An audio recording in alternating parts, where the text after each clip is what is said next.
So when I got to Medina, they didn't have room for us to stay on campus. So the university owned dormitories on the other side of the city.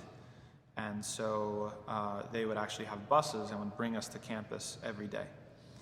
Now, my particular cohort, when we came in, I think I tested out of the first semester of work for the Arabic Institute.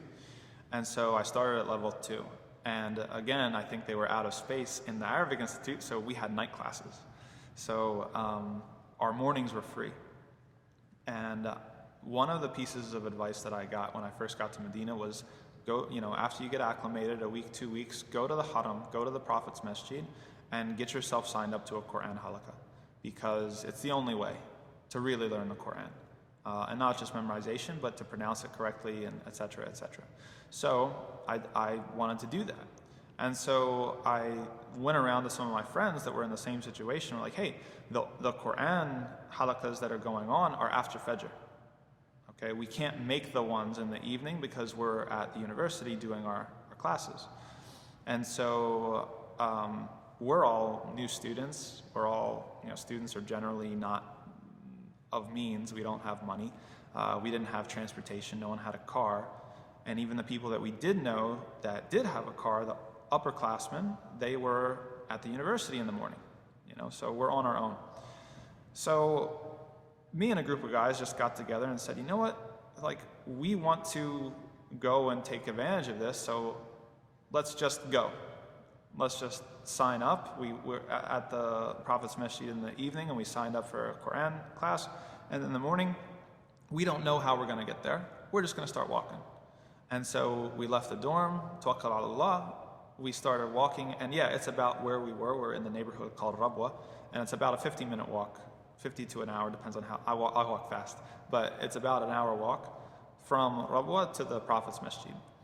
And I kid you not, every single morning, somebody would pick us up and take us to the masjid for free.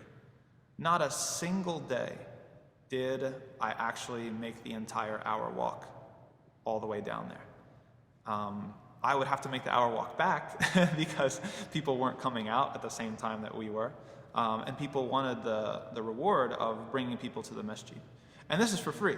They would not charge us, ever.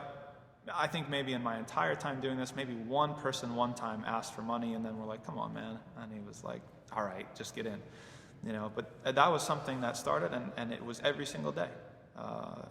Every single day we just went out into the street. We even got to know some of the people because they were the people that happened to be passing on that road at that time of day. So you develop relationships with people. And I just thought it was a really good example of how, the hadith of the Prophet ﷺ, if you take one step towards Allah, He takes 2 steps towards you. Sometimes you don't know how something is going to happen. And that was a constant lesson over there in particular, that you knew what you had to do and you had no idea how to get it done. But you just had to leave the house and say Bismillah, and then put forth your effort, and then somehow Allah would intervene and help you out in some way that you didn't expect.